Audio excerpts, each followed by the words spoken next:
another opinion of Anthony Joshua and his desire, or their desire, for him to retire. Bars. Let me counterpunch. This is coming from Matthew Macklin, right? Mac the Knife in the building.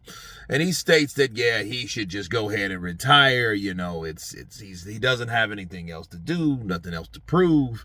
He's done, son. And let me counterpunch. I think everybody needs to calm down. Did he get blown away? Yeah, he got blown away. But there was a shred of hope. It was.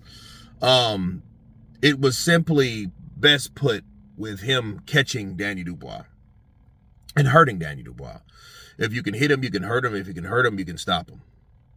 You know what I mean? You just have to improve on him or stop him from stopping you, right? And really, it's not even really all about Daniel. It's about Anthony Joshua. When Joshua wins a couple fights, okay?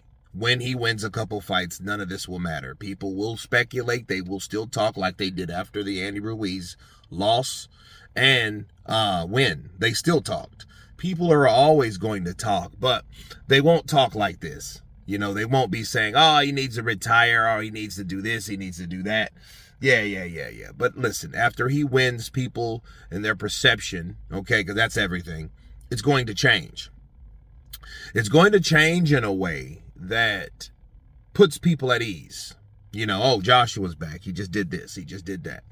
You know, and I think he should fight Zhilei Zhang, you know, because Zhilei Zhang is that guy. Sure, he has a rematch clause with Joseph Parker, but you think he wouldn't bypass that to fight AJ if AJ took that challenge? I think that should happen. Now, the only thing that makes Mac credible is if that comes to a point where he gets in his next fight and he loses. Yeah, that's a done deal. You've got 5 losses. You've lost a lot. You've lost 5 in the last 5 years. That's bad. You know what I mean? Because even for old school standards, that's bad. You know, even though old school fighters still kept fighting, but this ain't the old school anymore. You lose a couple back to back, you're pretty much done, and you lose another one, you're really in for the count. You're down for the count, right? So hang up the gloves. But yeah, I think everybody should calm down about all this, you know, retirement stuff. Let him do what he's going to do. He's taking his time. He's taking it easy. He may be taking it too easy, but that's probably what he needs. You know, all that, you know, strenuous training in the gym. I work hard, you know, those type of things, bro. Yeah, I believe him. He did a nice little, he did like circuit training, you know, and I think he should work on more boxing training. And I think that's what he was doing over there in Dallas there, you know, with Derek James. And you know the funny thing about it, it's like everybody was shitting on Derek James before this knockout. You know what I mean? Everybody was praising Ben Davison and everybody was shitting on Derek James. Now everyone's looking at Derek James like, you gonna come back?